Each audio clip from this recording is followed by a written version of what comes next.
तो जैसा कि लास्ट एपिसोड में हमने देखा था कि इरफान को गलती से ग्रीन कॉपर जैसा पावरफुल ट्रेजर मिल गया, जो कि उसके माइंड स्पेस में जाते साथ ही टावी स्क्रिप्चर के बड़े भाई जैसा बिहेव कर रहा था। साथ ही मोटा डुआन भी उस ग्रीन कॉपर पर कब्जा करना चाहता था, मगर इरफान ने उसे झूठ मूठ बता दिया कि वो ग्रीन कॉपर तो उसने लेक में फेंक दिया है। और फिर डुआन के लेक में जाने की वजह से वहाँ के मॉन्स्टर्स ने इन पर अटैक करना शुरू कर दिए। हालांकि इरफान बड़े ही कूल अंदाज में उस मॉन्स्टर को घायल कर वापिस भेज देता है। तब तक जियान जियांग फैमिली के एल्डर्स भी वहाँ पर पहुंच गए, जो कि डीमन एम्परर की इन टूम की तलाश करने के लिए जबरदस्ती डुआन को अपने साथ ले जाते हैं। अब आगे तो इस एपिसोड की शुरुआत में हम देख पाते हैं कि इरफान इस एंशिएंट फॉरेस्ट से बाहर जाने के लिए रवाना हो गया, मगर उसने देखा कि इस पूरे इलाके को जियांग फैमिली के एल्डर ने डाओ पैटर्न का यूज करके सील्ड किया है। जियांग यूजिन बता रहा था कि जब तक टावर ऑफ बैरन नहीं मिलता किसी को यहाँ से बाहर जाने के लिए अलाउड नहीं। इधर इरफान को इतना तो पता था कि अगर इन लोगों ने डिवाइन सेंस का यूज करके उसे चेक किया तो उसके पास मौजूद डावी स्क्रिप्चर और ग्रीन कॉपर इनकी नजरों में आ जाएगा,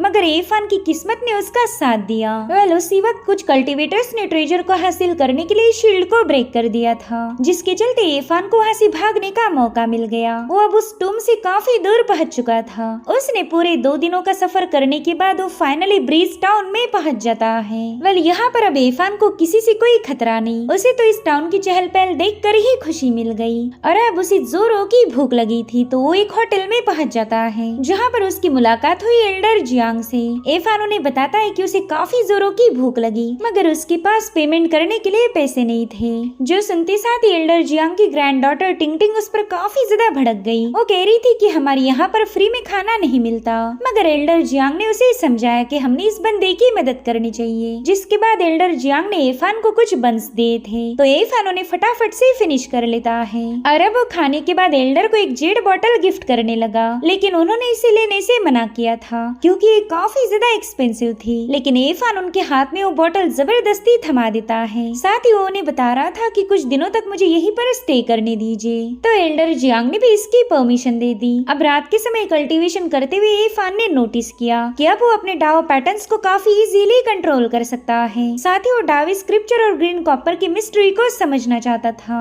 उसने देखा कि ग्रीन कॉपर काफी ज्यादा पावरफुल है। अभी तक तो इरफान ने उस पर मौजूद डाओ पैटर्न्स को अवेकन भी नहीं किया था, लेकिन इसके बावजूद ग्रीन कॉपर की ऑरा भयानक थी। हालांकि वो डावी स्क्रिप्चर पर लिखे गए लेटर्स को पढ़ नहीं पाता। डुआन ने उसे बताया था कि खुद को समझने के बाद ही एनलाइटनमेंट हासिल हो सकती, तो इसी सेल्फ अवेयरनेस से वो थोड़ी बहुत लेटर्स को पढ़ सकता था। तो उसने अपनी बोधी बीड़ को बाहर निकाल कर कल्टीवेट करना शुरू कर दिया एंड इस बार वो डावी स्क्रिप्चर को पढ़ पा रहा था, यानी कि बोधी बीड़ काफी यूनिक ट्रेजर थी। वेल इस पन्ने पर लिखा गया था कि टाओ का जन्म समंदर से हुआ और फिर चांद सितारे इसी टाओ में कनेक्ट होते गए। इस ब्रह्मांड की हर एक हलचल टाओ से कनेक्टेड है। खैर इरफान इससे ज्यादा लेटर्स को अनलॉक नहीं कर पाता, इसलिए वो कल्टीवेशन से बाहर आ गया। वो कहने लगा कि ये स्क्रॉल एक्स्ट्रा ऑर्डिनरी है, अगर मैं इसी का यूज करके कल्टीवेट करता गया और साथ ही स्पिरिचुअल ग्रास कंज्यूम की तो हो सकता है मैं कल्टीवेशन की सेकंड लेवल पर पहुंच पाऊंगा, जिसे लाइफ स्प्रिंग कहा जाता है। सो गाइस पहली रेल्म का नाम है व्हील ऑफ सी रेल्म, जिसे 4 लेवल्स में बांटा गया। पहली लेवल में सी ऑफ सफरिंग या फिर सी ऑफ बिटरनेस को ओपन करना था। दूसरी लेवल है लाइफ स्प्रिंग, थर्ड का नाम है डिवाइन ब्रिज और चौथी है परामिता। परामिता लेवल पर रीबर्थ जैसा फील होता और बॉडी ट्रांसफॉर्म हो सकती थी। सो ये है इस सीरीज के कुछ बेसिक से लेवल। वेल कल्टीवेशन से बाहर आते साथ ही इरफान को कुछ लोगों की आवाजें सुनाई देने लगी, जो कि एल्डर जियांग को बेवजह बुली कर रहे थे। इनफैक्ट उन्होंने तो टिंग पर भी हाथ उठाया, मगर वो ईवल कल्टीवेटर्स उनके साथ और कोई मारपीट कर पाए तभी उससे पहले इरफान वहाँ पर पहुँच जाता है। वो अब उन बंदों की काफी जबरदस्त धुलाई करने वाला था, लेकिन एल्डर जियांग ने उसे रोक लिया। वो कह रही थी कि प्लीज इन्हें ऑफेंड मत करो, और वो लोग भी दुम दबाकर वहाँ से भाग जाते हैं। और अब उनके जाने के बाद एल्डर इरफान को बताने लगे कि इस ब्रीज टाउन में ली फैमिली और वांग फैमिली का ही दबदबा है, क्योंकि उनके बच्चे कल्टीवेट करते। अभी जिस बंदे को तुमने धमकाया था वो ली फैमिली का सर्वेंट है। उसी ली फैमिली का यंग मास्टर मेरे बेटे और बहू के साथ यानशिया केव में प्रैक्टिस करता था। वेल यानशिया केव का नाम सुनते साथ ही इरफान को वो एल्डर याद आती है जो कि इन्हें अपने यानशा केव में ज्वाइन करवाना चाहती थी। वेल यहाँ पर एल्डर जियांग बता रहे थे कि मेरा बेटा काफी ज्यादा टैलेंटेड था। उसने हमेशा ली फैमिली के यंग मास्टर को राइचस पाथ को फॉलो करने के लिए मोटिवेट किया। फिर एक दिन मेरा बेटा और मेरी बहू माउंटेन्स में स्पिरिचुअल हर्ब्स कलेक्ट करने गए थे, मगर वो उस सफर से दोबारा वापिस नहीं आए। यंग मास्टर ली भी उनके साथ गया था और उसने वापिस आकर बताया कि मेरे बहू और बेटी पर एक जायंट बर्ड ने अटैक कर दिया, जिसमें वो दोनों भी मारे गए और उसी दिन से वो सर्वेंट लियू हर रोज हमें परेशान करता। ये सब सुनकर इरफान को काफी ज्यादा बुरा लग रहा था। वो एल्डर से कहता है कि आप इस टाउन से कहीं दूर क्यों नहीं जाते। तो एल्डर ने उसे बड़ी ही इमोशनल बात कह दी। वो कहते हैं कि मैंने उन दोनों की लाशों को अपनी आंखों से नहीं देखा, इसलिए मैं नहीं मानता कि वो मर चुके हैं। अगर वो कभी वापिस आए तो यहाँ पर कोई होना चाहिए जो उनका इंतजार करे। ये सब सुनकर ही इरफान को भी अपनी दुनिया की याद आने लगी। उसे पता था कि उसके भी पेरेंट्स उसे काफी ज्यादा मिस कर रहे होंगे। जैसे वो इस दुनिया में आया वैसे ही वापिस जाने का कोई ना कोई तरीका जरूर होगा। इसलिए इरफान इतना ज्यादा स्ट्रॉन्ग बनना चाहता है कि वॉइड को ब्रेक करके अपनी दुनिया में वापिस जा पाए। तभी एल्डर उससे कहते हैं कि तुम कल सुबह ही यहाँ से चले जाओ, वरना वो लोग यहाँ आकर तुम पर अटैक कर देंगे। जिस पर इरफान कहने लगा कि आप फिक्र मत करो, वो लोग अब हमें कभी तंग नहीं करने वाले। जिसके बाद रात के समय इरफान ली फैमिली के बंदों पर नजर रखने लगा। उसने ली जिया को भी देख लिया था जो कि ली फैमिली का यंग मास्टर है। उनकी बातें सुनकर इरफान इतना तो समझ गया कि ये लोग वांग फैमिली के खिलाफ कोई प्लानिंग बना रहे। इरफान सोच रहा था कि अगर मैं इस यंग मास्टर को निपटा दूं तो जियांग फैमिली के सारे मसले हल हो जाएंगे। इसलिए अगले ही दिन ली फैमिली के चाटुकार सर्वेंट का पीछा करने लगा।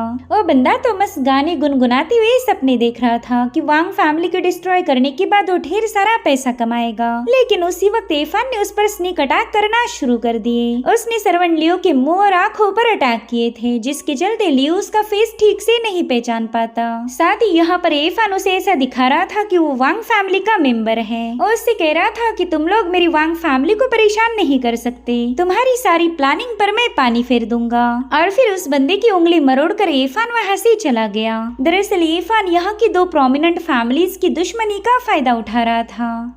और अब अगले दिन टिंग अपने ग्रैंडफादर को आकर बताने लगी कि ली और वांग फैमिलीज में काफी खतरनाक झगड़े हो रहे। मगर एल्डर जियांग समझ जाते हैं कि ये इरफान की ही करामत होगी और उसी वक्त ली फैमिली का यंग मास्टर ली जिया वहाँ पर पहुँच जाता है।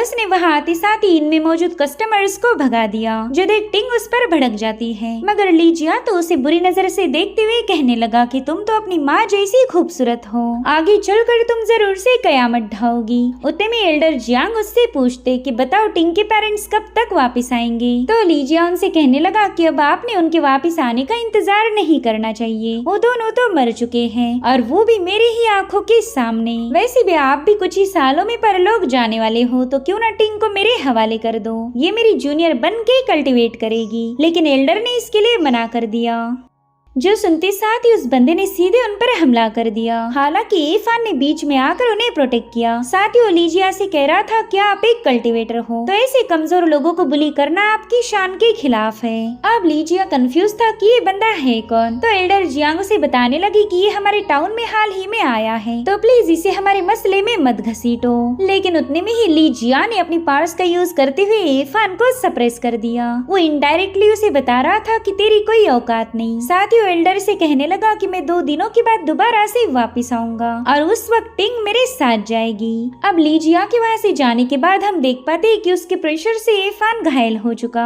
टिंग भी उसके लिए काफी ज्यादा परेशान थी। वहीं पर एल्डर उससे पूछने लगे कि बच्चे तुम ठीक तो हो ना। तो इरफान कहता है कि मैं बिल्कुल ठीक हूँ, मैंने तो जानबूझकर अपनी जबान काट कर ये ब्लड निकाला ताकि उसे ये लगे कि मैं कमजोर हूँ। और अब लीजिया से निपटने के लिए इरफान को कल्टीवेशन करने की जरूरत थी। तो एल्डर जियांग से पूछता है कि अगर यहाँ पर कोई हिडन केव है तो प्लीज मुझे बता दीजिए। तो एल्डर ने उसे एक हिडन केव का रास्ता बता दिया, जहाँ जाकर इरफान अपनी कल्टीवेशन को शुरू कर चुका। उसने पूरी रात कल्टीवेट किया था, जिसके चलते उसका सी ऑफ बिटरनेस थोड़ा सा ओपन हो गया। इतना ही नहीं, उसने डिवाइन पैटर्न्स की टोटल 19 जंजीरें भी फॉर्म कर ली थी। और फाइनली इरफान उनसे अपना मनपसंद वेपन फोर्ज कर सकता था, जिसमें हैमर, सोर्ड और स्पीयर्स भी शामिल थे। यानी कि इरफान भी दूसरे कल्टीवेटर्स जैसे डाउ वेपन का यूज कर पाएगा। और तभी अचानक से उसका डावी स्क्रिप्चर का पेज बाहर आ जाता है। वो हर जगह टकरा कर एक पेड़ में जाकर धंस गया था और फिर इरफान ने देखा कि वो गोल्डन पन्ना जहाँ जहाँ पर हिट हुआ वो सारे पेड़ कटकर नीचे गिर गए और ये सब बस हल्के से टकराव से हुआ था, जिससे एक बात तो साबित हो गई कि गोल्डन पेज एक वेपन जैसे भी यूज किया जा सकता। और तभी इरफान के दिमाग में एक आइडिया आ गई। वो कहने लगा चलो अब उस लीजिया से मुलाकात करने का वक्त हो चुका है। वही दूसरी तरफ लीजिया टाउन में सैर सपाटा करके वापस जा रहा था। तो जैसे वो जंगल में पहुंचा उसी वक्त इरफान की वहाँ पर एक ढांसू एंट्री हो गई। उसने कुछ ही सेकंड्स के अंदर उसके चमचों को निपटा दिया था और फिर वो लीजिया से कहने लगा कि शायद तुम वांग फैमिली से बदला लेना चाहते हो, लेकिन यकीन मानो तुम्हारी उतनी औकात नहीं है। लीजिया कहता है कि शायद तुम्ही ने मेरे सर्वेंट को घायल करके इसका इल्जाम वांग फैमिली पर लगाया, बताओ तुम मुझसे क्या चाहते हो। तो इरफान कहता है कि तुमने ही टिंग के पेरेंट्स को मार दिया था। क्यों, सही कहा ना? जिस पर लीजिया कह रहा था कि हाँ मारा तो तेरा इसमें क्या दखल। तो इरफान जवाब देते हुए कहने लगा कि अगर तुमने किसी बेगुनाह की जान ली है तो तुम्हें भी अपनी जान देकर उस कर्जे को चुकाना पड़ेगा। जो सुनते साथ ही लीजिया उस पर अटैक करने के लिए रवाना हो जाता है, मगर इरफान ने अटैक इनिशिएट करते हुए उस पर छलांग लगाकर लीजिया को घोड़े से उतार दिया। तो बंदा हवा में जाते साथ ही इरफान पर अपने स्पीयर से हमला कर देता है। हालांकि इरफान ने अपने स्क्रिप्चर पेज का यूज करते हुए उसके अटैक को काउंटर करके घायल कर दिया। अब ये देख लीजिया उसे सरप्राइज होकर पूछता है कि तुम कौन से वेपन का इस्तेमाल कर रहे हो, जिस पर इरफान बता रहा था कि एक बड़े ही शानदार किताब का पन्ना है। जो सुनते साथ ही उस बंदे ने इरफान पर अपने स्पीयर से अटैक कर दिए, जिसे इरफान कूल अंदाज में डॉच कर देता है। भले स्पीयर इतने ज्यादा ताकतवर थे कि उस पूरी जगह में तबाही मच गई, मगर तभी इरफान अपनी बुक की पेज से उस स्पीयर को स्लिट कर उस बंदे पर एक जोरदार लात जड़ देता है। और फिर इरफान उसके सीने पर अपनी लात रखते हुए उससे पूछने लगा कि बता तूने टिंग के पेरेंट्स को क्यों मारा, मगर वो बंदा तो कुछ भी बताने के लिए तैयार नहीं था। तो इरफान उसे धमकाने लगा कि अगर अभी भी जवाब नहीं दिया तो मेरी लात सीधे तेरे सीने के आर पार घुस जाएगी। इसलिए लीजिया कहता है कि वो दोनों काफी ज्यादा टैलेंटेड थे, उनकी वजह से मुझे हर वक्त नजरअंदाज किया गया। तो जब हम स्पिरिचुअल हर्ब्स कलेक्ट करने गए थे उस वक्त मैंने बीस्ट रेज पाउडर को जंगलों में स्प्रिंकल कर दिया। मैं तो बस उन्हें पनिश करना चाहता था, मगर lightning bird out of control होकर उसने उन दोनों पर ब्रूटल अटैक कर दिए। ये सब सुनकर इरफान को काफी ज्यादा बुरा लग रहा था कि चाहे मॉर्टल वर्ल्ड हो या कल्टीवेशन की दुनिया, इंसान एक दूसरे से नफरत करना नहीं छोड़ेंगे। लीजिया उससे कहता है कि मैंने तुम्हें सब कुछ बता दिया, प्लीज मुझे जाने दो, लेकिन इरफान उसकी बात नहीं मानता। वो कह रहा था कि तुमने टिंग के पेरेंट्स को बुली किया और ऊपर से एल्डर जियांग को भी टॉर्चर किया, क्या तुझे लगता है कि मैं तुझे माफ करूंगा? अब ये सुनते साथ ही वो बंदा अपने स्पीयर को समन करते हुए इरफान पर अटैक करने के लिए आगे बढ़ने लगा, लेकिन इरफान ने उसे दोबारा से जमीन पर पटक दिया था, जिसके चलते वो बंदा इतनी तेजी के साथ स्लिप हुआ कि अपने स्पीयर की चपेट में आकर मारा गया। इरफान कह रहा था कि तू तेरे ही वेपन के हाथों मारा गया, अब इसके लिए मुझे ब्लेम मत करना। साथ ही इरफान ने उसका ट्रेजर भी कलेक्ट कर लिया था, जिसमें से काफी स्ट्रॉन्ग स्पिरिचुअल एनर्जी रिलीज हो रही थी। तो इरफान कहता है कि शायद इसकी मदद से मैं स्प्रिंग ऑफ लाइफ पर पहुंच जाऊंगा, जिसके बाद वो लीजिया का शुक्रिया अदा करके वहाँ से निकल पड़ा। सवेरा होने तक वो उस लोकेशन से काफी दूर पहुंच जाता है, मगर तभी जियांग फैमिली के कल्टीवेटर्स उसके पास आ गए। साइजुआन नाम की बंदी इरफान से पूछने लगी कि मेरे दोस्त के यहाँ के टाउन में जियांग सरनेम वाली कोई फैमिली रहती है। इरफान तो तुरंत ही समझ गया था कि ये लोग एल्डर जियांग के बारे में ही पूछताछ कर रहे, और वो जानता है कि जियांग फैमिली भी कोई दूध की धुली नहीं, तो उसने सीधे ना में जवाब दिया। तो वो लोग वहाँ से निकल पड़े। इरफान को अब कुछ भी करके एल्डर जियांग और टिंग को इस टाउन से दूर ले जाना था, तो फटाफट से इनमें पहुंच जाता है। उसने जाते साथ ही टिंग को बाहर भेजकर एल्डर जियांग के साथ प्राइवेटली बात की। उन्हें बता देता है कि टिंग के पेरेंट्स अब वापिस नहीं आ सकते, लाइटनिंग बर्ड ने उन्हें मार दिया था, और ये सारी प्लानिंग थी यंग मास्टर लीजिया की। ये सब सुनकर ही एल्डर काफी ज्यादा रोने लगे। इरफान उन्हें समझा रहा था कि ऐसे खुद को टूटने मत दीजिए, अब आपके अलावा टिंग का इस दुनिया में और कोई नहीं। और रही बात रिवेंज की, तो मैंने उस लीजिया को खत्म करके आपके बेटे और बहू का बदला ले लिया है। जो सुनते साथ ही एल्डर जियांग काफी ज्यादा शॉक हो गए। इरफान कहने लगा कि अब आप जल्दी से पैकिंग शुरू कर दीजिए, हमें यहाँ से निकलना होगा।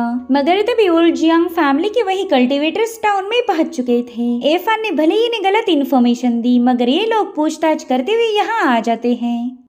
उतने में साइजोन एल्डर जियांग से पूछने लगी कि क्या आपके फादर का नाम जियांग जे है। तो एल्डर ने हाँ में जवाब दिया, जो सुनते साथ ही वो बंदी काफी ज्यादा खुश हो गई। वो कहती है कि आपके फादर जियांग जे कई सालों से सिक्लूजन में कल्टीवेट कर रहे थे, तो हम उनसे मिलना चाहते हैं। हमारे ख्याल से उनका कल्टीवेशन पूरा हुआ होगा। जिस पर एल्डर जियांग बताने लगे कि मेरे फादर की डेथ तो 50 सालों पहले ही हो चुकी है। अब ये सुनकर ही वो बंदी मायूस हो गई। साथ ही वो टिंग का लाड़ करते हुए बताने लगी कि हम सभी एक ही फैमिली से बिलोंग करते हैं। हमारे सुप्रीम एल्डर जियांग जे तुम्हारे ग्रेट ग्रैंडफादर थे, तो हम तुम्हें यहाँ से ले जाने आए हैं। हालांकि एल्डर जियांग ने बड़ी ही पोलाइटली इसके लिए मना कर दिया, मगर एफान उन्हें बताता है कि उन्होंने इनके साथ जाना चाहिए। इनफैक्ट साइजवान ने तो एफान को भी उनकी फैमिली ज्वाइन करने का ऑफर दिया था, मगर एफान उसके लिए मना कर देता है। वो कहने लगा कि मैं अपने एक दोस्त से मिलने जा रहा हूँ, तो मैं अपने दोस्त से किया हुआ वादा तोड़ नहीं सकता। इसलिए एल्डर जियांग ने अपनी पैकिंग करना शुरू कर दी। वहीं पर टिंग तो एफान से दूर ही नहीं जाना चाहती थी,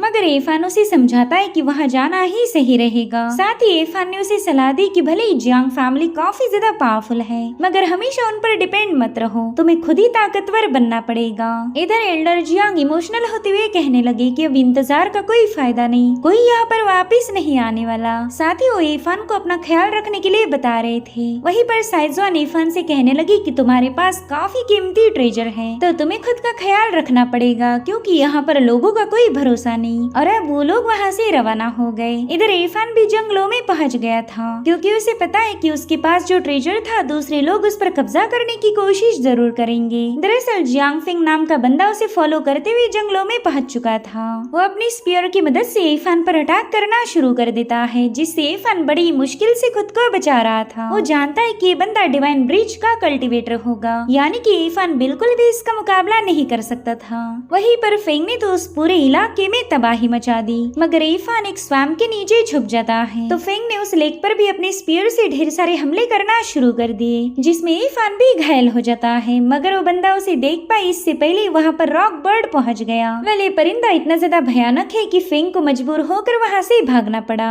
इधर एफान ने भी उस परिंदे को देख लिया था। Last time ancient forbidden land में एफान इस परिंदे के हाथों बाल बाल बच गया था, तो कंफर्म हो गया कि अगर ये रॉक बर्ड यहाँ पर है, यानी कि एंशिएंट फॉरबिडन लैंड कहीं आसपास ही हो सकता। अब रात के समय एफान उस पानी से बाहर आ जाता है। वो बुरी तरह से घायल हो चुका था, इसलिए एफान ने कल्टीवेट करना शुरू कर दिया, मगर ये भी उसके लिए काफी ज्यादा मुश्किल था। लेकिन उसी वक्त एफान की बोधी बीड एक्टिवेट हो गई। यहाँ पर हमें बताया जाता है कि हेवनली पाथ हर एक मिस फॉर्चून को फॉर्चून में बदल सकती, और वहीं पर ह्यूमन पाथ में सिर्फ करप्ट लोग ही ग्रो हो सकते। जो लोग इस दुनिया को सर्व करने के काबिल है, सिर्फ वही लोग टाविज्म की पाथ पर चल पाएंगे। वेल उस बोधी बीड की पावर ने एंशिएंट स्क्रिप्चर की इस पोर्शन को अनलॉक किया था, जिसके चलते एफान की इंजरीज हील हो गई। और अब एफान ने फैसला लिया कि वो एंशिएंट फॉरबिडन लैंड में एंटर करेगा, क्योंकि वहाँ पर ज्यादा लोग नहीं आते, तो वो जगह उसके लिए सेफ थी। मगर उतने में एंशिएंट जियांग फैमिली के दो बंदे वहाँ पर पहुँच गए। वो एफान से कहने लगे कि हमारे यंग मास्टर की स्पिरिचुअल बीस्ट को तुम्हारी बॉडी से बहुत ही स्ट्रॉन्ग ट्रेजर की ऑरा महसूस हुई, तो जल्दी से वो ट्रेजर हमारे हवाले कर दो, वरना तुम्हें खत्म करने के बाद वैसे भी तुम्हारे पास जो भी ट्रेजर्स है वो अपने आप बाहर आ जाएंगे। ये सुनते साथ ही एफान ने वो बॉक्स बाहर निकाल लिया, जो कि उसने ली जिया से हासिल किया था। उस पल को उनके सामने पेश करते साथ ही उसमें से एक सिपाही ने ट्रेजर कलेक्ट करने की कोशिश करी, लेकिन एफान ने उसे स्क्रिप्चर की मदद से खत्म कर दिया। हालांकि दूसरा बंदा एफान के शोल्डर में अपना एक वेपन पियर्स कर देता है, जिसमें एफान काफी ज्यादा घायल हो चुका था, मगर उसने उस दूसरे बंदे का भी खात्मा किया, जिसके बाद उस स्क्रिप्चर का यूज करते हुए बड़ी तेजी के साथ अपने जख्मों को हील करना शुरू कर देता है। उसने देखा कि जियांग फैमिली के लोग उसे चारों ओर ढूंढ रहे हैं, तो एफान को जियांग फैमिली की साइजवान पर शक होने लगा। अगर वो बंदी वाकई ईवल है, तो फिर एल्डर जियांग और टिंग की जान खतरे में पड़ जाएगी। जिसके बाद एफान एक टाउन में पहुंच जाता है। वेल ये थी यान कैपिटल। इस टाउन में इतनी चहल पहल थी कि यहाँ आकर ही एफान को काफी अच्छा महसूस होने लगा, लेकिन तभी उसकी नजर पड़ी शाओमान पर, जो कि एफान की एक्स गर्लफ्रेंड थी। एफान तो उससे बात भी नहीं करना चाहता, मगर तभी शाओमान के दोस्तों से उसका एक्सीडेंटली इनकाउंटर हो गया। तब तक शाओमान भी वहाँ पर पहुँच जाती है। वो एफान को देखकर कहने लगी कि अरे वाह, तुम तो अभी तक जिंदा हो। साथ ही वो अपने दोस्तों दोस्तों को बता रही थी कि ये मेरी जान पहचान वाला है। यहाँ पर शामान ने इरफान के फटे हुए कपड़े देखकर उसे कुछ पैसे ऑफर किए। वो कह रही थी कि तुम कल्टीवेट नहीं कर सकते, मगर इन पैसों से तुम्हारा गुजारा चल जाएगा। मगर इरफान पैसे लेने से मना करते हुए उसे ताना मारता है कि मुबारक हो, तुम तो दोबारा से जवान हो गई। जिस पर शामान कह रही थी कि आज तो तुमने मुझे पहचान लिया, लेकिन मैं 10 सालों बाद तुम्हें पहचान नहीं पाऊंगी। आफ्टर ऑल तुम एक मॉर्टल हो। खैर इरफान इसके मुंह नहीं लगना चाहता था तो तुरंत ही वहाँ से जाने लगा। हालांकि शामान के दोस्तों ने इरफान के ट्रेजर को महसूस कर लिया। वो कहते हैं कि तुम्हारे पास तो काफी प्रेशियस ट्रेजर है, अगर उसे तुम हमारे हवाले कर दो तो हम उसकी अच्छी खासी कीमत पे करेंगे। लेकिन इरफान ने इसके लिए मना कर दिया। तो शामान कहती कि इरफान तुम एक मामूली से मॉर्टल हो, वैसे भी वो ट्रेजर तुम्हारे किसी काम नहीं आने वाला। जिस पर इरफान कहता है कि उस ट्रेजर में ढेर सारा लाइफ एसेंस है, भला मैं उसे तुम्हारे हवाले क्यों करूँगा। तो शामान के दोस्त उस पर जबरदस्ती करने लगे। साथ ही शामान कह रही थी कि तुम काफी ज्यादा कमजोर हो, ये ट्रेजर तुम अपने पास रखोगे तो मुसीबतें जरूर आएगी। इससे अच्छा है कि तुम उसे बेच दो, जो पैसे तुम्हें मिलेंगे तुम उसमें अच्छी सी जिंदगी गुजार सकते हो। एक मॉर्टल के लिए इससे इम्पोर्टेंट और क्या ही हो सकता है। तुम्हारा फिजिक यूजलेस है, इसलिए तुम पावरफुल बनने के ख्वाब देखना बंद करो, इससे कोई फायदा नहीं होने वाला। जो सुनकर इरफान कहता है कि तुम तो जरा भी नहीं बदली, और आज मुझे रियलाइज हुआ कि हम दोनों कभी भी एक दूसरे को पहचान ही नहीं पाए। मगर शामान तो एक नंबर की घमंडी थी, उसे तो लग रहा था कि उसने कल्टीवेटर बनकर बहुत बड़ा तीर मारा। वो कह रही थी कि हम दोनों अब अलग अलग पहचान को कैरी करते, तुम एक मॉर्टल हो और मैं हूँ एक इमॉर्टल। तो इरफान उसे ताना मारते हुए कहने लगा कि फ्यूचर में क्या हो जाए इसका कोई भरोसा नहीं, हो सकता है कि मैं भी कल्टीवेशन शुरू कर दूं, और अगर ऐसा हुआ तो याद रखो मैं तुम्हें जरूर से पीछे छोड़ दूंगा। उस वक्त तुम्हारे पास अफसोस करने के अलावा और कोई ऑप्शन नहीं होगा। इतना कहते साथ ही इरफान वहाँ से रवाना हो गया। यहाँ पर इरफान ने लीजिया का पर्ल बेचकर अपने लिए थोड़ी बहुत शॉपिंग भी कर ली थी, मगर तभी उसने नोटिस किया कि शामान के दोस्त उसे फॉलो कर रहे हैं। इतना ही नहीं, जियांग फैमिली का यूचान भी उसे ढूंढते हुए वहाँ पर पहुँच चुका था। तो इरफान तुरंत ही समझ गया कि ये लोग उसके बोधी भीड़ के पीछे हैं जो इरफान के पास थी। इसलिए इरफान ने फॉरेस्ट में जाकर प्रैक्टिस करना शुरू कर दी। उसने प्रैक्टिस करते हुए बोधी क्रिस्टल का यूज किया था, जिसके चलते इरफान के सी ऑफ सफरिंग में उसे ढेर सारी एनर्जी नजर आई, और उसी वक्त उसे जंगलों में कल्टीवेटर्स की आवाजें आने लगी। दरअसल शामान के लालची दोस्त वहाँ पर पहुँच चुके थे। वो इरफान से कहते हैं कि जल्दी से वो ट्रेजर हमारे हवाले कर दो, और बदले में हम तुम्हें काफी अच्छी कीमत पे करेंगे। मगर इरफान को पता था कि ये लोग उसे मारने के इरादे से आए हैं। तो इरफान ने उन्हें ट्रेजर देने से मना करके वो तुरंत ही वहाँ से भाग निकला। ये बंदे भी इरफान का पीछा कर रहे थे। तो इरफान ने उसमें से एक बंदे को तो एक ही पंच में खत्म कर दिया, दूसरे को गोल्डन स्क्रिप्चर से मार देता है, जो देखकर वो बंदी थोड़ी सी पैनिक हो गई। वो इरफान से कहती कि तुम तो कल्टीवेट नहीं कर सकते, तो तुम्हारे पास ऐसी भयानक एबिलिटीज कहाँ से आ गई। जिस पर इरफान कह रहा था कि मैंने बोला ही नहीं था कि मैं कल्टीवेट नहीं कर सकता। तो बंदी बताने लगी कि शाओमान ने हमें तुम्हारे बारे में बता दिया था कि तुम काफी ज्यादा गुस्से वाले एक ईवल पर्सन हो। जिस पर इरफान जवाब देते हुए कहता है कि मैंने भी राइचस होने का दावा नहीं किया था। और उतने में वो बंदी अपनी शुरिकन ब्लेड उस पर रिलीज कर देती है, जिसे इरफान ने स्क्रिप्चर की मदद से ब्रेक करके उस बंदी को भी निपटा दिया। वेल इरफान ने इन तीनों को भी मार दिया था, और तभी उसने देखा कि शाओमान भी वहीं पर पहुंच चुकी है। इरफान को जानना था कि ये भी उसे मारने आई है या फिर अपने सीनियर्स को रोकने आई है। और फिर इरफान को फील हुआ कि इस मतलबी बंदी से कोई अच्छाई की उम्मीद नहीं रखनी चाहिए, और अब उस बोधी भीड़ की पावर को एक स्पेल कास्ट करके उसे एक झरने के पीछे छुपा देता है, ताकि जियांग फैमिली से उसका पीछा छूट जाए। और अब वो काफी ज्यादा रिलैक्स होकर एक टाउन में पहुंच गया था। उसे लगता है कि अब कोई उसे तंग नहीं करने वाला, मगर इस बार बहुत बड़ी मुसीबत उसके सामने आकर बैठ चुकी थी। वेल एल्डर हान यहाँ पर पहुंच चुका है। वो कहने लगा कि इस दुनिया में ऐसी कोई जगह बनी नहीं जहाँ पर हमारी मुलाकात ना हो। इरफान तो उसे देखते साथ ही काफी ज्यादा शॉक और पैनिक हो गया। उस बुढ़े से पूछ रहा था कि आप आखिर मुझसे चाहते क्या हो। तो एल्डर हान उसे बताने लगा कि मैंने तुम्हारे लिए ढेर सारे स्पिरिचुअल हर्ब्स ढूंढ के रखे, लेकिन वो सारे हर्ब्स तुम्हारे बिना अधूरे हैं, क्योंकि तुम ही मेरे एलिक्सर का सबसे मेन इंग्रेडिएंट हो। इरफान का तो मन कर रहा था कि इस बुढ़े की पिटाई लगा कि इसकी अकल ठिकाने पर लाई जाए, लेकिन इन दोनों की ताकत में जमीन आसमान का फर्क था। तो इरफान उससे बात करने लगा। वो कहता है कि आप इंसानों को एलिक्सर जैसा यूज करते, ये बात हमारे सेक्ट में पता चल गई तो मसला हो जाएगा। जिस पर हान कहने लगा लगा कि तुम इसकी फिक्र मत करो, मैंने तुम्हारे लिए एक स्पेशल लोकेशन चूज किया है जो कि लिंगशु केव हेवन से हजारों मील दूर है। किसी को पता नहीं चलेगा कि हम दोनों के दरमियान हुआ क्या है।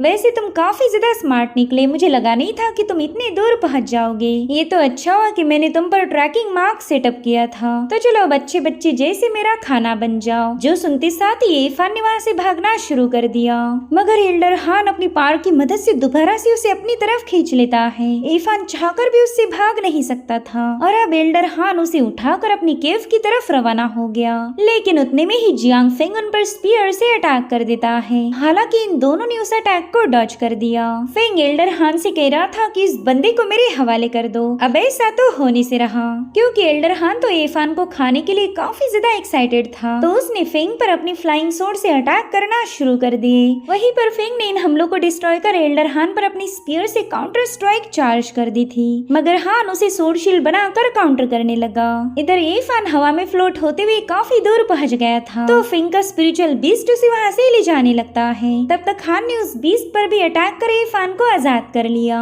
मगर तभी फेंग हान पर हमला करते हुए इरफान को दबोच लेता है। जो देख हान अपने वुडन विंग्स का इस्तेमाल करते हुए इन दोनों को उसमें ट्रैप करने की कोशिश करने लगा, लेकिन फेंग ने इरफान को अपने बीस्ट की तरफ फेंक कर वो हान का मुकाबला करने चला जाता है। वेल इरफान के पास यही भागने का मौका था, तो वो स्पिरिचुअल किलिन को कंट्रोल करते हुए वहाँ से भाग निकलता है। इधर एल्डर हान फेंग को बता रहा था कि हम दोनों फाइट करते रहेंगे और वो बंदा यहाँ से भाग जाएगा, इसलिए फेंग इरफान के पास पहुँच गया, मगर इरफान ऑलरेडी वहाँ से निकल चुका। वो दिन रात बस अपनी जान बचाकर भाग रहा था, लेकिन हान उसे कैप्चर कर लेता है। इरफान ने देखा कि एल्डर हान उस फेंग के हाथों बुरी तरह से घायल है, तो उसे लग रहा था कि मैं भी इसका मुकाबला कर सकता हूँ, लेकिन उतने में एल्डर हान ने उसे जकड़ लिया और अब वो इरफान को लेकर अपनी केव में पहुंच जाता है। साथ ही एल्डर हान काफी ज्यादा खुश था, क्योंकि उसने ढेर सारे एलिक्सर्स को जमा कर लिया और अब इरफान के मिलते साथ ही सारी प्रिपरेशन कंप्लीट हो गई। वो इरफान को दिखा रहा था कि देखो मैंने तुम्हारे लिए कितने सारे स्पेशल हर्ब्स कलेक्ट किए हैं, इन्हें रिफाइन करके लाइफ स्पैन को इंक्रीज किया जा सकता। तो इरफान कहता है कि आपके पास ऑलरेडी इतने पावरफुल हर्ब्स हैं, तो फिर आप मुझे खत्म करना क्यों चाहते हो।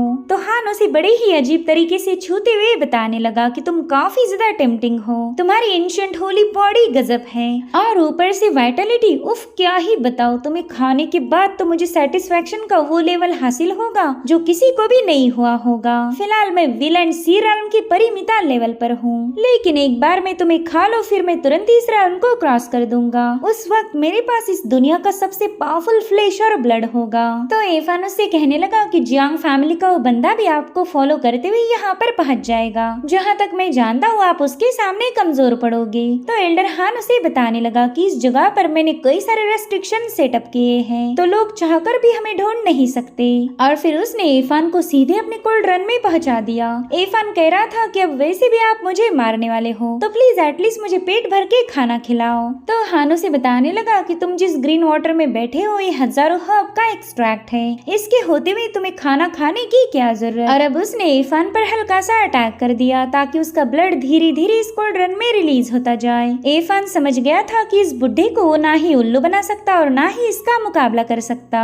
उतने में ही एल्डर हान उससे कहने लगा कि फिलहाल तुम हर्ब्स के एक्सट्रैक्ट में सोख हो, जिसके चलते तुम आसानी से मर नहीं सकते, यानी कि तुम धीरे धीरे मारे जाओगे और जितनी स्लोली तुम्हारी डेथ होगी तुमसे बनने वाला एलिक्सर उतना ही ज्यादा पावरफुल होगा। इधर इरफान उससे कह रहा था कि तुम पूरी तरह से पागल हो, तुम्हारा दिमाग बिल्कुल भी सेंटर में नहीं है। वेल एल्डर हान पर तो इन बातों का कोई फर्क नहीं पड़ता, उसने तो और भी पावरफुल एलिक्सर उस कोल्ड रन में ऐड कर दिए, जिसके बाद वो इरफान से पूछने लगा कि बच्चे क्या तेरी कोई आखिरी ख्वाहिश है। तो इरफान कहने लगा हाँ बुढ़े, मैं चाहता हूँ कि तो इस कोल्ड रन पर अपना सिर पटक के मर जाए। जो सुनते साथ एल्डर हान फटाफट से कोल्ड रन को ढक्कन लगा दिया। वो कह रहा था कि तुम काफी ज्यादा बहादुर हो, मगर एक बार तुम इस कोल्ड रन में पूरी तरह से मेल्ट हो जाओगे तब तुम्हारा मुंह इतना नहीं चलेगा। और फिर एल्डर हान ने उस कोल्ड रन के नीचे आग जला दी। इधर इरफान मरना तो नहीं चाहता था, तो उसने वहाँ मौजूद लिक्विड को पीना शुरू कर दिया, मगर फाइनली उस कोल्ड रन ने इरफान को बेहोश कर दिया। और इसी पल में इरफान को पुरानी बातें याद आने लगी। उसके दोस्तों के साथ बिताए हर एक पल उसके आंखों के सामने घूम रहे थे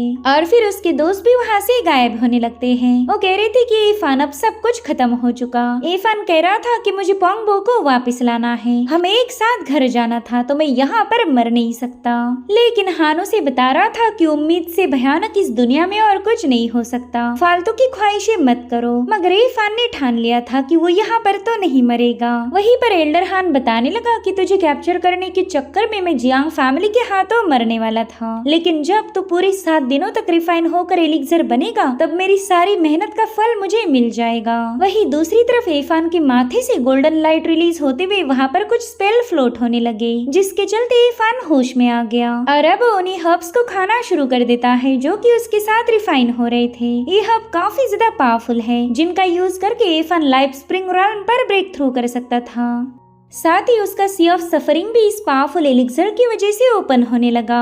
उसकी बॉडी से रिलीज होने वाली ऑरा को एल्डर हान भी देख लेता है। वो तो काफी ज्यादा खुश हो गया। उसे लग रहा था कि इरफान की एक एलिक्सर बनने की प्रोसेस अब शुरू हो चुकी और ये ऑरा उसी का साइन होगी। वेल उसने टोटल 7 दिन इंतजार किया था, मगर वो कोई रिस्क उठाना नहीं चाहता, इसलिए वो 2 दिन और रुकने का फैसला लेता है। साथ ही वो हंसते हुए कह रहा था कि और 2 दिनों में तुम पूरी तरह से पिघल जाओगे। और अब ऐसे ही 2 दिन गुजर गए। हान तो अपने एलिक्सर को देखने के लिए काफी ज्यादा एक्साइटेड था, तो उसने जैसे ही कोल्ड्रन की लीड हटाई उसमें से बहुत ही स्ट्रॉन्ग स्पिरिचुअल एनर्जी रिलीज होने लगी और उसी वक्त इरफान ने अपने टावी स्क्रिप्चर की मदद से उस बुढ़े पर अटैक करना शुरू कर दिए। वह इरफान उस पर मुसलसल हमले किए जा रहा था और वो बंदा उतनी ही तेज रफ्तार के साथ उन्हें काउंटर करने लगा, जिसके बाद वो भी अपनी फ्लाइंग सोर्ड की मदद से इरफान पर अटैक करना शुरू कर देता है, जिससे इरफान हवा की तरफ फिसल कर बच निकला और उसी वक्त इरफान अपने गोल्डन पेज से उस पर हमला करके नीचे पटक गया। इधर हान को लग रहा था कि वो इस मुकाबले में जीत चुका है, मगर तभी उसकी स्टिक अपने आप ब्रेक हो गई। उसे याद आता है कि इरफान ने उस पर बड़ी ही चालाकी से स्नेक अटैक किया था,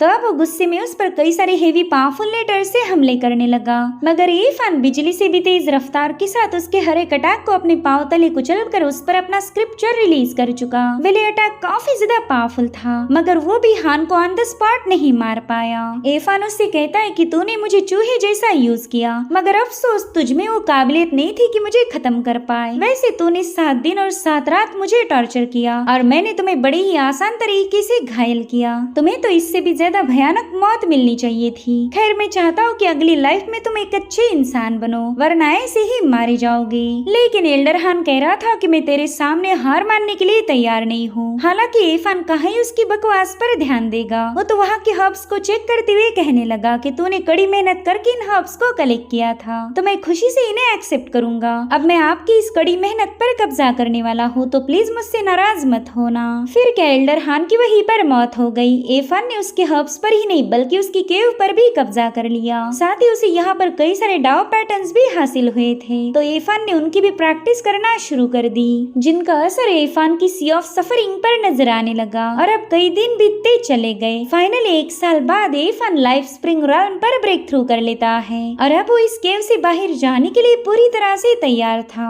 सबसे पहला तो उसने फ्लाई करने की कोशिश की, मगर बिना प्रैक्टिस के फ्लाई करना उसके लिए थोड़ा सा मुश्किल था। जिसके बाद वो एक टाउन में चला जाता है जहाँ पर वो स्टीम बंस खाना चाहता था कि तभी एक छोटी बच्ची उसके पास पहुँच गई। वो इरफान को बता रही थी कि मुझे काफी ज्यादा भूख लगी है और मेरे पास कोई पैसे नहीं, तो इरफान ने उसके लिए स्टीम बंस खरीद के दिए। वेल इस बच्ची का नाम था शाओनान। वो इरफान की इस रहमदिली को देखकर काफी ज्यादा खुश हो गई, इसलिए वो उसे फॉलो करते हुए फ्लावर्स की वैली में पहुंच जाती है। उसने इरफान को एक फ्लावर दिया था, हालांकि हवा की तेज झोंके से वो फूल बिखर गया, जो देख शाओनान मायूस होते हुए कहने लगी कि अगर हम भी फूलों जैसे होते तो फ्लाई कर पाते। और उसकी बातों से इरफान को फील हुआ कि वो नेचर में मौजूद हर एक चीज का यूज करके खुद को बेहतर बना सकता है। उसके ऑरा से ही वहाँ मौजूद फ्लावर्स अपने आप फ्लाई करने लगे और फिर इरफान भी शाओनान को लेकर कॉन्फिडेंटली फ्लाई कर रहा था। शाओनान को तो इसमें काफी ज्यादा मजा आ रहा था, क्योंकि उसने फॉर द फर्स्ट टाइम ये सब एक्सपीरियंस किया है और उसे खुश देखकर इरफान को भी सुकून मिला। जिसके बाद ये दोनों दोबारा से टाउन में वापस आ गए। इरफान शाओनान को कुछ पैसे देकर कहने लगा कि इन्हें अपने पास रखो और तुम अपना ख्याल रखना। और उतने में वहाँ पर आतिशबाजी होने लगी। वेल यहाँ पर मून फेस्टिवल सेलिब्रेट किया जा रहा था। वहीं पर शाओनान से इरफान ने वादा किया कि वो उससे मिलने के लिए दोबारा से वापस आएगा और फिर इन दोनों ने एक दूसरे को भारी दिल से अलविदा कह दिया, जिसके बाद इरफान उसी लोकेशन पर पहुंच जाता है जहां पर उसने बोधी बीड़ को छुपाया था। उसे वापस हासिल करने के बाद इरफान ने केव में आकर कल्टीवेट करना शुरू किया। वेल यहाँ पर बोधी क्रिस्टल ग्रीन कॉपर को काफी अच्छे से कॉम्प्लीमेंट कर रहा था, तो इरफान ने डिसाइड किया कि अब वो अपने लिए वेपन्स भी फोर्ज कर सकता। साथ ही वो अर्थ फायर का यूज करते हुए इस बोधी क्रिस्टल को भी टेम्पर करने लगा, जो कि अब एक कोल्ड्रन में बदल चुकी थी और ये एक कोल्ड्रन के साथ साथ पावरफुल वेपन भी है। सो अब इरफान फॉरबिडन लैंड को एक्सप्लोर करने के लिए तैयार हो जाता है। जब वो पास वाले टाउन में पहुंचा तब उसे पता चला कि कई सारे लोग फॉरबिडन लैंड में जाना चाहते हैं और उतने में इरफान की मुलाकात हुई अपने पुराने दोस्त ऊचांग से। इरफान और ऊचांग 3 सालों बाद मिल रहे थे, तो उनकी खुशी का कोई ठिकाना नहीं। इरफान उसे बताता है कि मैं अब लिंगशु केव में नहीं रहता, उस सेक्ट को मैंने काफी टाइम पहले ही छोड़ दिया था। तो ऊचांग को लग रहा था कि शायद इरफान होली बॉडी की वजह से कल्टीवेट नहीं कर सकता, इसलिए वो इरफान से कहने लगा कि मेरे भाई कल्टीवेशन काफी ज्यादा मुश्किल है। सच बताओ तो मैं भी एक नॉर्मल लाइफ लीड करना चाहता था, मगर किस्मत ने इसकी इजाजत ही नहीं दी। फिलहाल हमारे फैक्शन ने हमें एंशिएंट फॉरबिडन लैंड जाने का हुक्म दिया ताकि वहाँ के रिसोर्सेस पर कब्जा किया जाए, मगर उन्होंने अपने स्ट्रॉन्ग डिसाइपल्स को इस मिशन पर नहीं भेजा क्योंकि वो जगह काफी ज्यादा खतरनाक है। इसलिए हमारे जैसे कमजोर डिसाइपल्स को भेज दिया गया। हमारी लाइफ की यहाँ पर कोई वैल्यू नहीं। अब ऐसा लगता है कि मैं कभी भी आगे नहीं बढ़ पाऊंगा। हमारी टीम के सभी लोगों ने काफी अच्छी तरक्की कर ली, लेकिन मैं कुछ खास नहीं कर पाया। साथ ही वो रोते हुए बताने लगा कि मैं हमारी दुनिया में वापस जाना चाहता हूँ। मेरा बेटा अब 3.5 साल का हो चुका होगा, तो मैं उसे गले लगाना चाहता हूँ। इरफान भी उसकी बातें सुनकर काफी ज्यादा इमोशनल हो गया। वो उसे कंसोल करने की कोशिश कर रहा था कि तभी वेनचांग के सेक्ट के बंदे वहाँ पर पहुँच गए। वो उसका मजाक उड़ाते हुए कहने लगे कि देखो तो ये लूजर दोबारा से आंसू बहा रहा, जिस पर इरफान कहता है कि जबान संभाल कर बात करो वरना यहाँ पर मसले हो जाएंगे। मगर वो लोग इरफान की बातों पर ज्यादा तवज्जो नहीं देते और उतने में हानफी वहाँ पर पहुँच गया। वो उन्हें बता रहा था कि इरफान भी तुम्हारी लूजर साथी जैसा ही यूजलेस है। मुझे तो लगा ही नहीं था कि मैं इस कमीने से यहाँ पर मिल पाऊंगा। तो वो लोग कहते भाई हानफियो, अगर इस बंदे ने तुम्हें ऑफेंड किया है तो हम अभी इसे खत्म कर देंगे। मगर वेनचांग तुरंत ही उनके सामने रिक्वेस्ट कर रहा था कि प्लीज मेरे भाई को हर्ट मत करो। मैं जानता हूँ तुम लोग मुझे पसंद नहीं करते, तो अगर तुम्हें अपना गुस्सा उतारना है तो मुझ पर उतारो, लेकिन मेरे दोस्त को हाथ मत लगाना। लेकिन उतने में इरफान ने उस बंदे के मुंह पर चाय फेंक कर उसे गुस्सा दिलाया और जैसे वो इरफान पर अटैक करने आता है इरफान ने उसे लात मार के दूर पटक दिया और अब वो बड़ी तेजी के साथ उन सब की धुलाई करने के लिए रवाना हो गया। उसकी रफ्तार से चाय का पॉट और कप्स हवा में उछल गए थे, लेकिन वो टेबल पर वापस आने से पहले इरफान ने इन सबको पीट कर वो दोबारा से टेबल पर वापस आ गया। वेल ये सब फ्रैक्शन ऑफ सेकेंड्स के अंदर हुआ था, जिससे वो लोग भी शॉक हो गए। तभी हानफे सबको बताने लगा कि ये बंदा कल्टीवेट नहीं कर सकता, इसने तो सिर्फ कॉम्बैट की प्रैक्टिस की है, तो तुम लोग दूर से इस पर हमले करो। जो सुनते साथ ही उन बंदों ने फटाफट से अपने वेपन्स को समन कर लिया। तो वेनचांग दोबारा से अपने दोस्त को बचाने के लिए बीच में आ जाता है। तो इरफान उससे कहता है वेनचांग तुम साइड में हट जाओ, ये नमूने मुझे रोक नहीं सकते। और अब एक बार फिर से इरफान उन पर कहर बनकर टूट पड़ा। उनके पास वेपन होने के बावजूद भी इनमें से कोई भी इरफान को हाथ भी नहीं लगा पाया था। तो वो लोग हानफे से कहने लगे कि भाई तुमने तो कहा था कि ये बंदा कल्टीवेट नहीं कर सकता, फिर इसके पास इतनी जबरदस्त पावर्स कहाँ से आ गई। मगर हान के पास भी इसका कोई जवाब नहीं था। तो वो अपने ग्रीनवुड सील का यूज करते हुए इरफान पर अटैक कर देता है, मगर इरफान ने अपनी एनर्जी से उसी के सील से उसी पर हमला कर दिया। साथ ही इरफान वुड सील पर भी कब्जा कर लेता है और अब वो हानफियो के पास जाकर कहने लगा कि तुझे देखकर ऐसा लग रहा है कि शायद हम दोनों एक दूसरे से मिलने के लिए ही बने हुए थे। वेल यहाँ पर हानफियो तो उसे गालियां देना चाहता था, मगर फिलहाल वो उस पोजीशन में नहीं है। और तभी वेनचांग इरफान से कहने लगा कि तुम जल्दी से यहाँ से भाग जाओ, वरना हमारे सेक्ट के पावरफुल बंदे यहाँ पर पहुँच जाएंगे। देखो तुम कल्टीवेट नहीं कर सकते, तुम्हारे पास बस स्पेशल बॉडी है और उसी के दम पर तुम सी ऑफ सफरिंग वाले बंदों को हरा पाए, मगर स्प्रिंग ऑफ लाइफ रेल्म वाले बंदे तुम्हें घायल कर सकते। जिस पर इरफान कहने लगा कि अगर मैं यहाँ से चला गया तो वो लोग अपना सारा गुस्सा तुम पर ही उतार देंगे। तो वेनचांग उससे कहता है कि तुम मेरी फिक्र मत करो, वो लोग बस मेरी पिटाई कर सकते। हमारे सेक्ट में फेलो डिसाइपल्स को खत्म करना अलाउड नहीं है। इसलिए इरफान भी उसकी बात मानकर वहाँ से निकल पड़ा, मगर उसने जाते हुए हानफेयो के हाथ को बुरी तरह से मसल दिया था।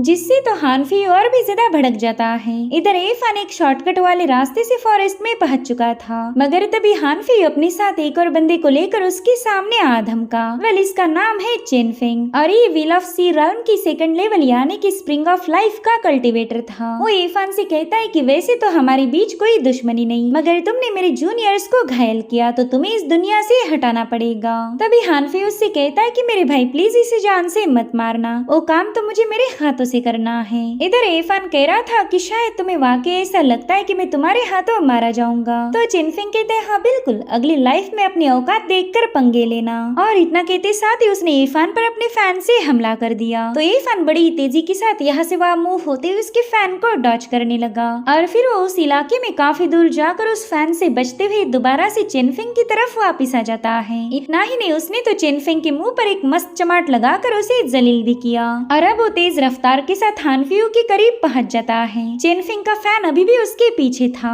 तो इरफान ने बड़ी कूल अंदाज में एकदम सही टाइम पर साइड में हटते हुए इस फैन को हानफियू पर हिट करवा दिया, जिससे वो भी घायल हो जाता है। और अब इरफान चेनफेंग से कहने लगा कि तुम्हारे अटैक काफी ज्यादा स्लो है, मगर जुबान बड़ी तेज चलती। जो सुनते साथ ही चेनफेंग ने अर्थ लैंसेस क्रिएट करते हुए इरफान को घायल करने की कोशिश की। इरफान जहाँ भी गया वहीं से बड़े बड़े शार्प लैंसेस उसे चीरने के लिए बाहर निकल रहे थे और फाइनली वो स्टोन वॉल में ट्रैप हो गया। इसलिए इरफान अपनी कोल्ड्रन का यूज करते हुए उन्हें डिस्ट्रॉय कर कई सारी स्टोन वॉल को पियर्स करके चेनफेंग पर अटैक कर देता है और कोल्ड्रन की इस हल्के से अटैक में ही चेनफेंग का काम तमाम हो गया था। इरफान उससे कहता है कि अगले जन्म में अच्छी इंसान बनना और अपने औकात देख कर ही पंगे लेना। अब हानफी भी समझ गया था कि इरफान तो मरने से रहा, इसलिए वो खुद ही वहाँ से भागना शुरू कर देता है, लेकिन इस बार इरफान उसे जाने नहीं देगा। तो हानफी उससे कहता है कि मेरे भाई हम दोनों फेलो कल्टीवेटर्स हैं, एटलीस्ट उस खातिर मुझे माफ कर दो। जिस पर इरफान कहता है कि तुमने मुझे खत्म करने की न जाने कितनी सारी कोशिश की,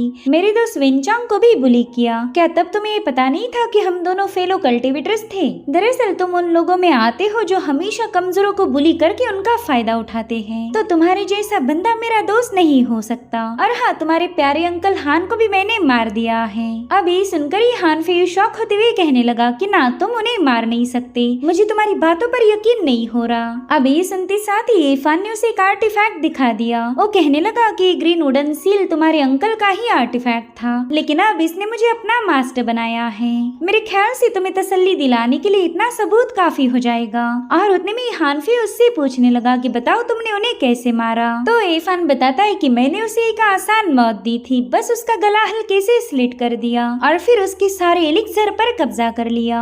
सच बताओ तो अगर मैं स्प्रिंग ऑफ लाइफ पर पहुंच पाया हूँ तो वो सिर्फ एल्डर हान की वजह से। अब ये सुनते साथ ही हानफी उस पर अटैक करने आगे बढ़ता है, लेकिन इरफान ने अपनी कोल्ड्रन की मदद से उस पर भी हमला कर दिया और हानफी का किस्सा भी यहीं पर खत्म हो चुका था। इरफान कह रहा था कि इस फर्नेस का नाम द डिस्ट्रॉयर होना चाहिए और अब वहाँ से जाने वाला था कि तभी वेनचांग अपने मास्टर को लेकर वहाँ पर पहुँच जाता है। इरफान को जिंदा देखकर वो काफी ज्यादा खुश हो गया। वो कहता है कि मुझे लगा था चेनफेंग और हानफी तुम्हें मारने जरूर आएंगे, इसलिए मैं अपने मास्टर मायून को साथ लेके आ गया। मुझे तुम्हारी काफी ज्यादा फिक्र हो रही थी, लेकिन एल्डर मायून ने देखा कि जिस बंदे की वो मदद करने आए थे उसने तो उन दोनों नमूनों को खत्म कर दिया, इसलिए वो इरफान पर काफी ज्यादा गुस्सा हो गए। वो कहते हैं कि तुमने उन दोनों को घायल ही नहीं किया बल्कि सीधे जान से मार दिया। तो इरफान उन्हें बताता है कि वो दोनों मुझे खत्म करना चाहते थे, अगर मैं ऐसा नहीं करता तो मारा जाता। तो मास्टर बताते हैं कि चेनफेंग हमारे जेड कोल्ड्रन पैराडाइज का इमॉर्टल सीड था, तुमने हमारा भारी नुकसान कर दिया।